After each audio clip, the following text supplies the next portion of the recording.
A lot of our customers come to us because they see other people using our product. National championships, world championships, and they head up I-35 to that shop in Norman that builds those guys because they want to win too.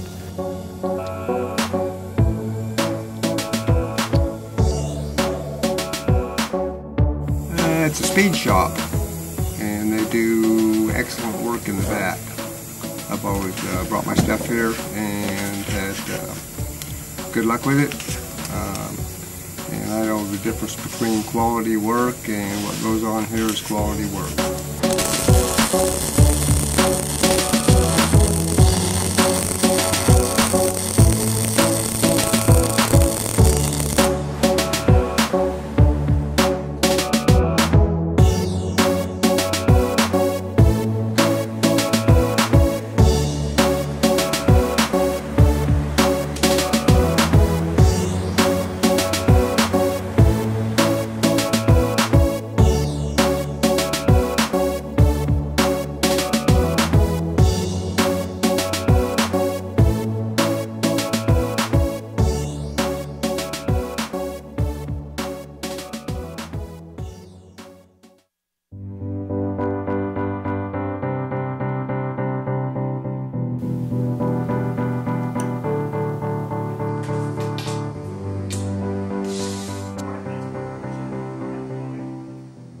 Kind of grew up around cars. My family's always been involved in cars and racing and everything, and so it was natural for me to want to do this kind of work. And then as I got a little older, turned 15, 16, they opened the drag strip up out here at Noble, and I became really interested, and I really wanted to drag race. And so me and my dad built a car and went out and started racing, and then we built another car and went faster and faster and faster, and ended up driving several nostalgia top fuel cars and nostalgia funny cars kind of all over the country. Won a championship in 2008.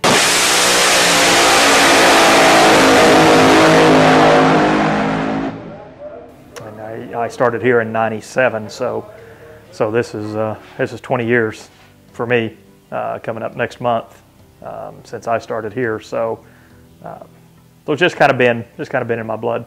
It's just kind of what I've done. Biggest part of my whole life is mess with cars and engines and go fast stuff. Yeah, exactly.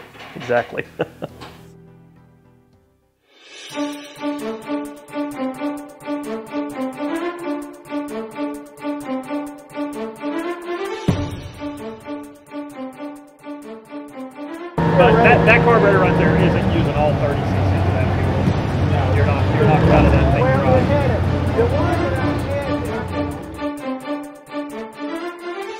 What we've got here is Milt and Dusty Rose's Nostalgia front engine dragster, brand new engine combination.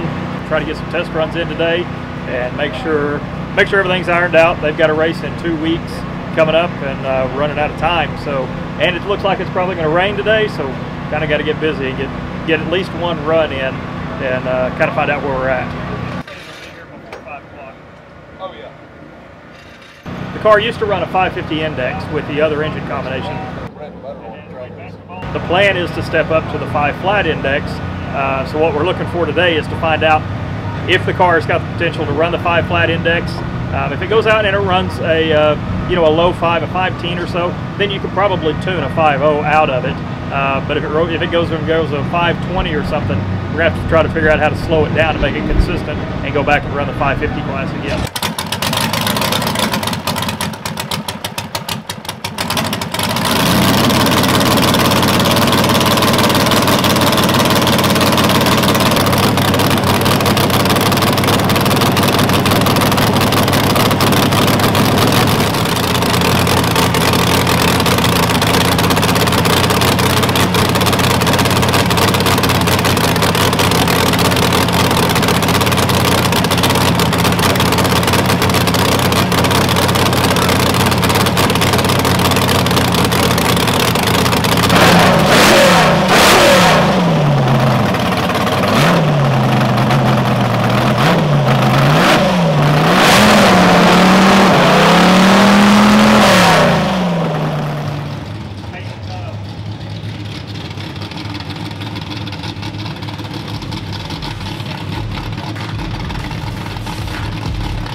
in, get ready to go. As soon as Tristan gets back from his pass on the old Kubota, we're going to start sending some race cars.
Is that a motorsport?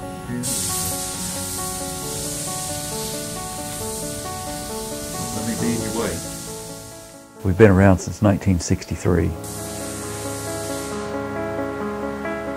My father-in-law, Lewis Boyd, started this. Started on a shoestring and a prayer. Bought some equipment, and he actually just bought it for his own racing program to do his own work. He was running a Top Fuel car at the time, and quickly realized that he was going to have to go into business to pay for all this equipment. And he moved to Norman from Oklahoma City, opened the shop, had enough money to pay 1 month's rent and 1 house payment and buy groceries, and that was it. And he had 3 kids at the time, another one on the way, and he's made a great success of it. We've been here 54 years, going on 55. And it's changed. It's changed a lot over the years. We've gone from specializing in quality and performance rebuilds to virtually being all racing now. And it's been a wild ride, but it's been a lot of fun. The changes have been phenomenal, and we've learned to deal with them and roll with them, and keep our equipment and our techniques updated. And we just really want to offer a quality product to our customers.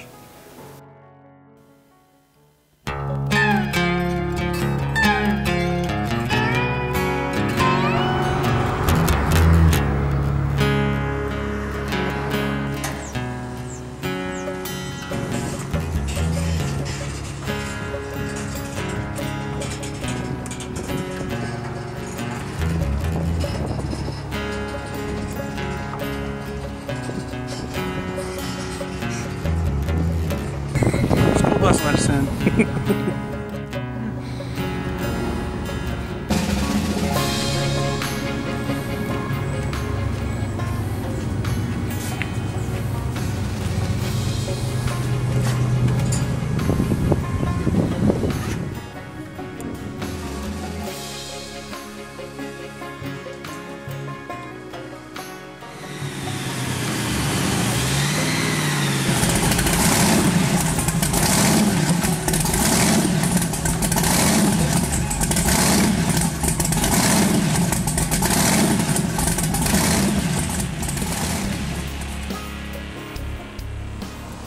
Eric Casperson is somebody known in the offshore world as a living legend.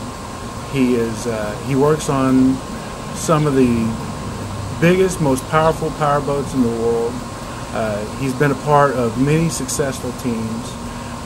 His knowledge doesn't seem to stop. Even when you're growing and moving technology and trying to push more limits. He seems to know what is the right formula to, number one, keep your motors together, but make the most of what you can with what you're putting in the boat. Eric he's a very giving person. He's always here. He'll always answer a phone call. He'll bend over backwards to make sure you're happy with his product, and that's why I come back to him time and time again. Is when you have somebody like that, you cannot replace that with anything else.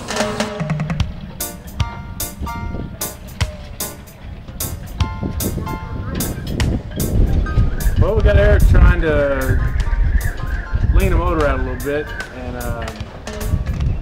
make it stay running when we kick it in gear. It's lobing too bad to. Once you put it in gear, it wants to kill the motor. So there's a lot of settings on two carburetors that Eric's pretty much a genius at. He can make it a few turns of a screw. He can make it go in and out of gear and stay running. So.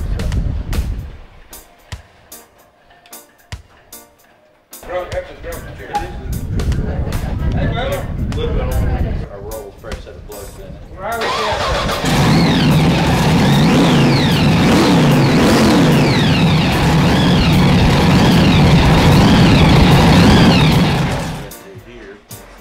You ready? Yeah, what we're going to do. We got enough fluid to kick it in gear. Okay. Oh, I need to put that back up actually. Oh, you didn't put it in? No, not yet. Remember how we filled it up and already drained it all I out? put 1 quart in it already. Oh, you ran it and already drained all that out? No, that was I running already the other one. I wasn't running that one. Oh. Yeah, you did. I filled that one up and you ran that one when we switched in the gear and went back. Oh, yeah. Yeah, it's ready empty. You're right. Okay. Fill it back up. We'll see. It's running so ragged at idle. I think it's got some foul plugs, so I don't think we really do. Well, we're pulling the motor anyway, so Yeah. we'll usually put plugs in. Yeah, yeah.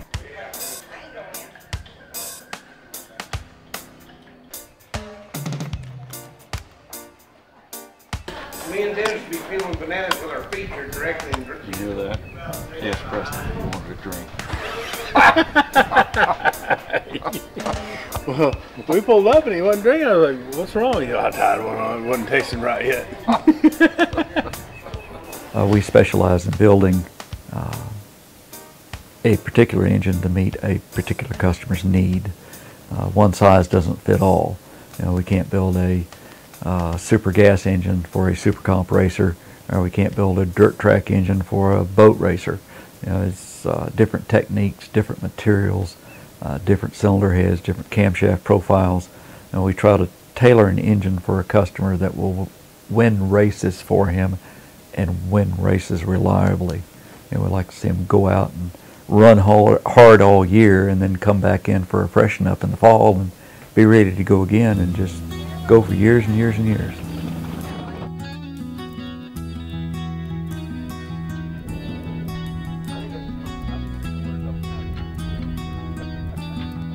Really? When fired up, Don't worry about that coming out.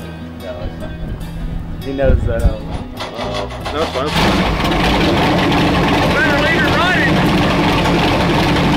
I think you run the valve. They're solid roller stuff.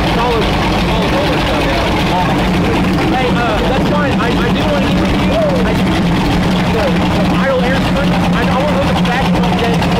They're not set right. Because they just fell out. Thanks, man. Good seeing you, buddy.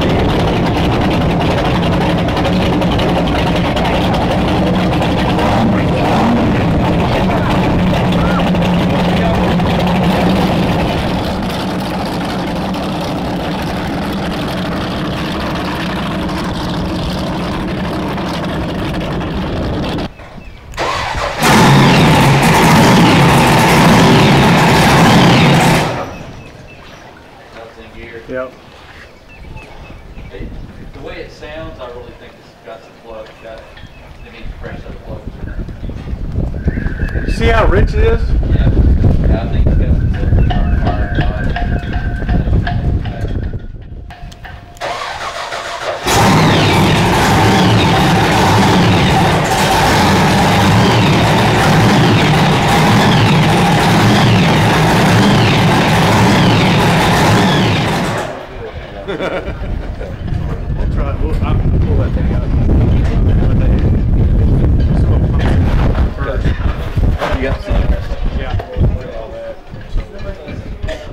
We won a couple of world championships in the offshore boats, and that's helped drive the marine business to us for years. We cover a lot of bases, and that has brought us a lot of business over the years.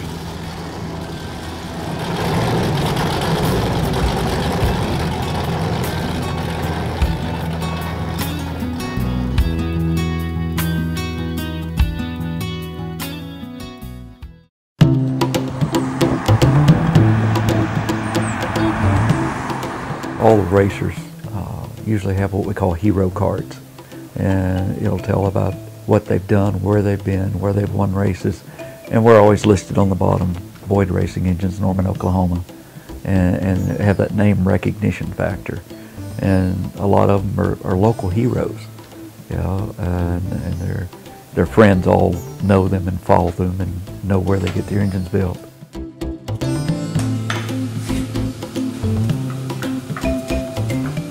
We start with an interview with the customer to determine what their needs are, and if they say, I want to go this fast and I have this much budget, we try to work within those numbers.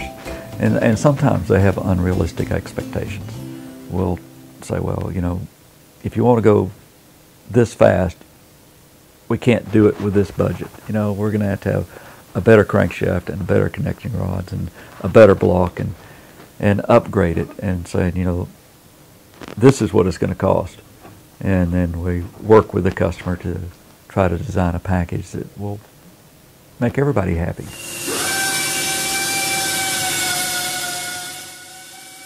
We bought a new Rottler 4-axis CNC machine, I guess 3 years ago. It has the automatic tool changer on it and has enabled us to do some things we were doing already better and faster, such as lifter bore bushings, but cam tunnel enlargement, dart block lightening are some things that we're doing now, and has opened new windows for us. And it's expensive, but we always like to try to keep up with the latest equipment that's out there, and try to constantly be upgrading the equipment in the shop.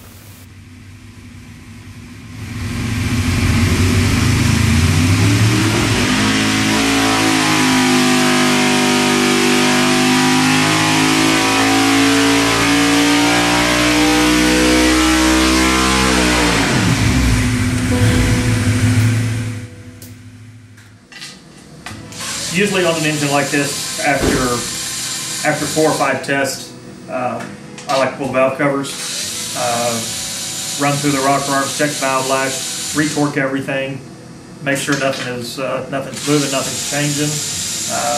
This particular engine has a very aggressive camshaft in it, so we really gotta stay on top. Really got to stay on top of this stuff. This is the heart of the engine, basically, the valve train in one of these engines. So a lot of people wonder why you need almost 1,300 horsepower to run 890, you know, in an 18 or 1,900 pound car, when 600 horsepower will get it done. Well, the whole goal there is to be the guy on the throttle stop the longest, so that you're behind the majority of the track, and you get to chase the guy down. That's why the big horsepower cars are typically the ones that are going to win the most races. The drivers get to drive the race and not get chased by the other driver and get forced into breaking out. It's like being a drug dealer. You know, we'll give a guy so much power, and he's going to come back next year and say, "Man, I got to have something stronger. This is good stuff. I like it."